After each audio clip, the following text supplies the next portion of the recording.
Today I'm going to give you guys my initial thoughts on the Knifejoy Exclusive Spyderco Spydiechef, made in Taichung, Taiwan. Spyderco's factory out there, and designed by Marcin Slish.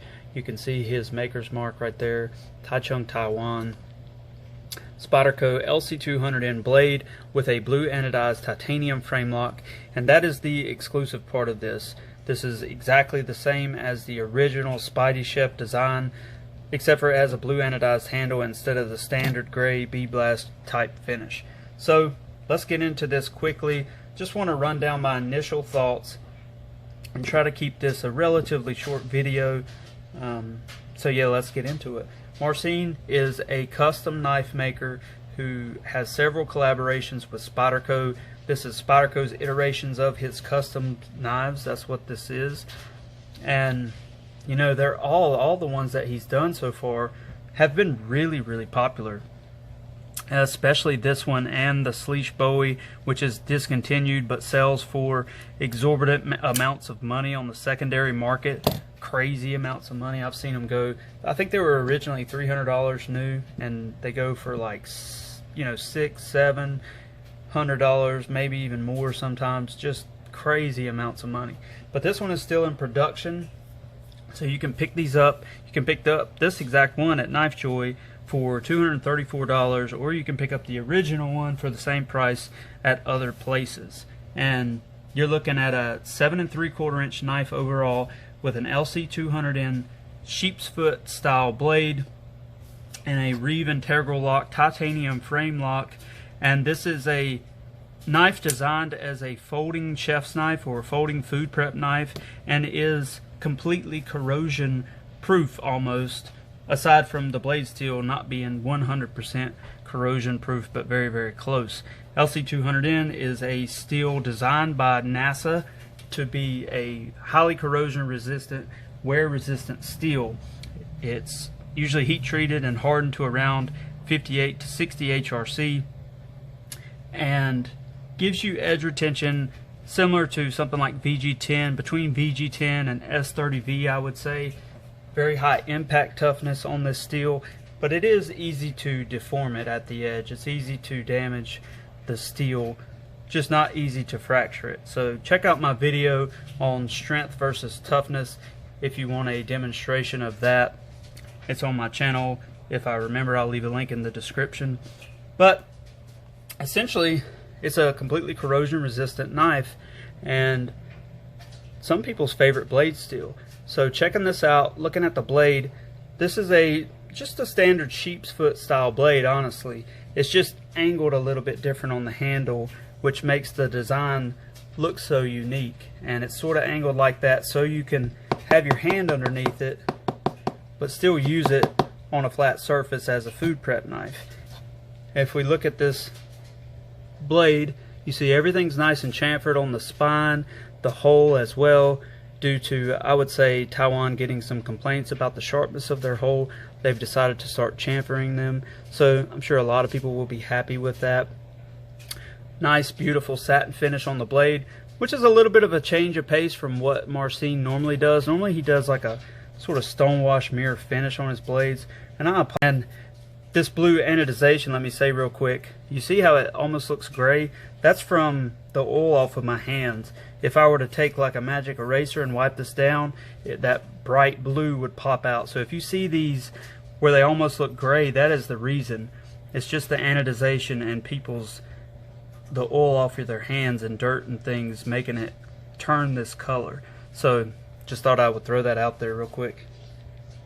Beautifully designed blade though, perfect satin finish, nice edge grind, looks very consistent from side to side. This is about 20 thousandths behind the edge and a 3mm blade stock, which, if I'm honest, seems a little thick for a knife designed as a food prep knife. And we'll get into that more when I do the full review, but definitely I could have seen the case for grinding this a good bit thinner, especially considering the Taiwan Spyderco factory normally grinds their blades pretty thin anyway, so I'm not quite sure why the geometry on these Spydiechefs is not that thin. Only thing I could think of is because of the blade steel being so easy to deform the edge, maybe they decided to keep it a little bit thicker. That's the only reason I can really think of why they wouldn't have ground it thinner. But anyway, moving on from that, looking at the plunge grind here, something you don't have to contend with during sharpening, which I can definitely appreciate. A nice change of pace from most of Spyderco's in-house designs. Nothing wrong with the other way in my opinion, but this is definitely an easier knife to sharpen than a lot of the other Spydercos. So beautiful blade, no jimping on the spine, which I could see an argument for, but there is none, and that's okay. Your knife or your hand really locks into the knife, so not a big deal in my opinion, but I could definitely see a case for putting some up there. And then moving on to the handle itself, sort of like an arrow shaped design on the handle, which is really interesting, but I was honestly concerned about the ergonomics of these before I bought one, and I think a lot of other people were as well. But come to find out, this is one of the most comfortable knives in the hand that I've ever owned. I mean, there are some better for sure, but this is really, really comfortable in the hand. Marcin did an excellent job designing this handle. It really is just fantastic in the hand. And what also aids that is that nice large chamfer all the way around the scale on the inside and on the spine.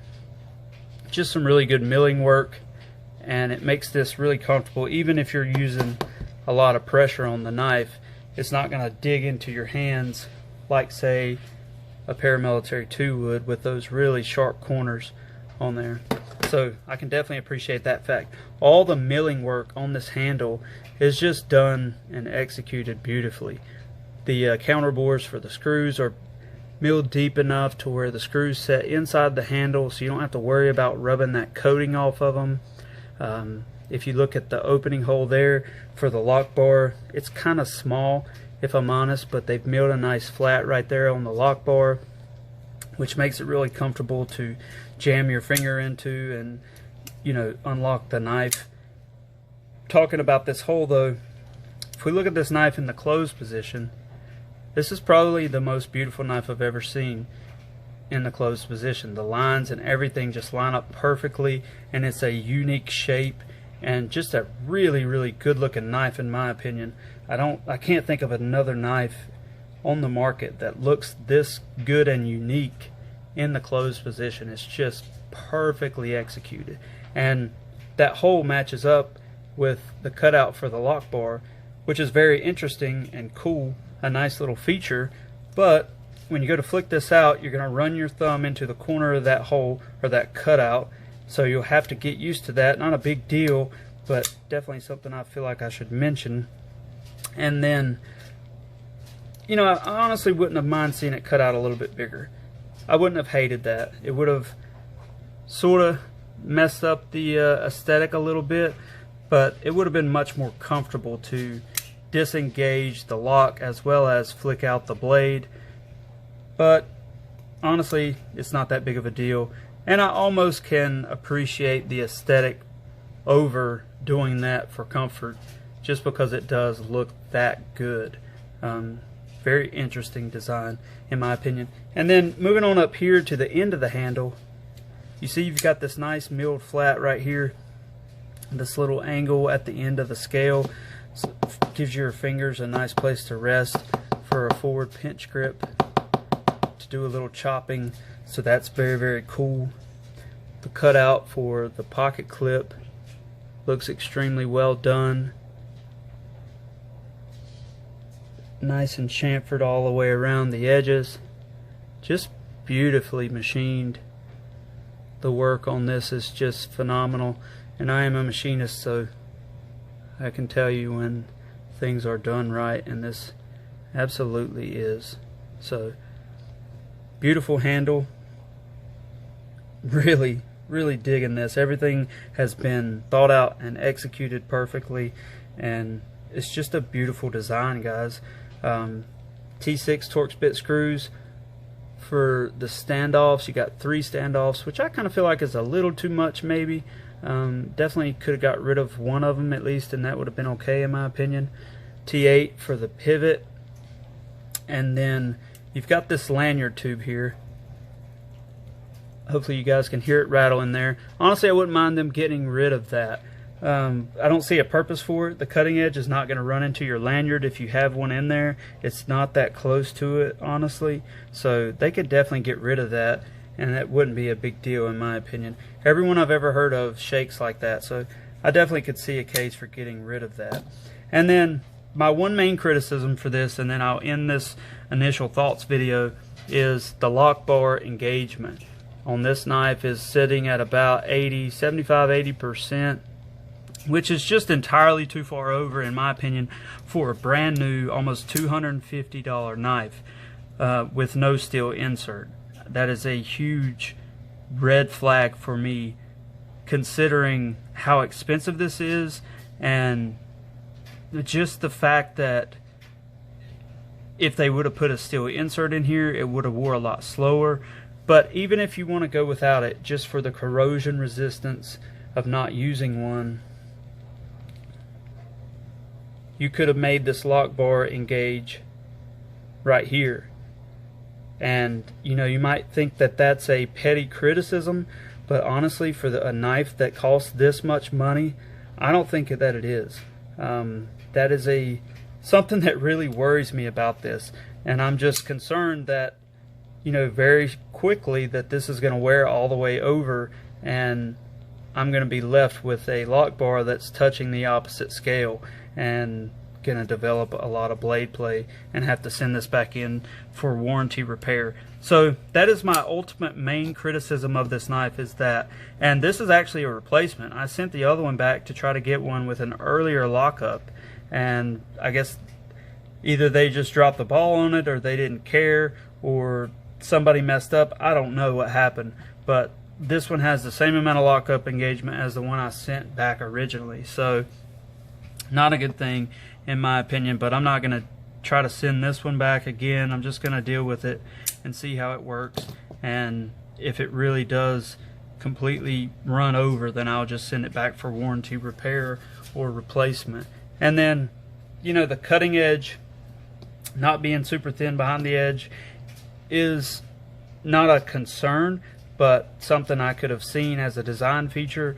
And then the obtuse tip of this is another thing that sort of bothers me in an EDC capacity, not necessarily for food prep, but if you're going to use this as a combination of an EDC and a food prep knife, there's actually tasks you cannot complete with the obtuse tip on this knife, and I've actually ran into that problem, and that's the reason I got rid of my original one, or one of the reasons. Another reason, I just wanted to try other things. But overall, guys, excellent job from Spyderco with this, a cool exclusive that Knifejoy has brought to us, as well as Spyderco and Marcin. This is a beautiful design that has been thoroughly well thought out and executed, and I'm very happy with it so far. So those are my initial thoughts, guys. Hope you enjoyed and found it useful. Stay tuned for the full review on this. Hopefully I will be able to get that done relatively soon, and thanks for watching. We'll see you guys next time.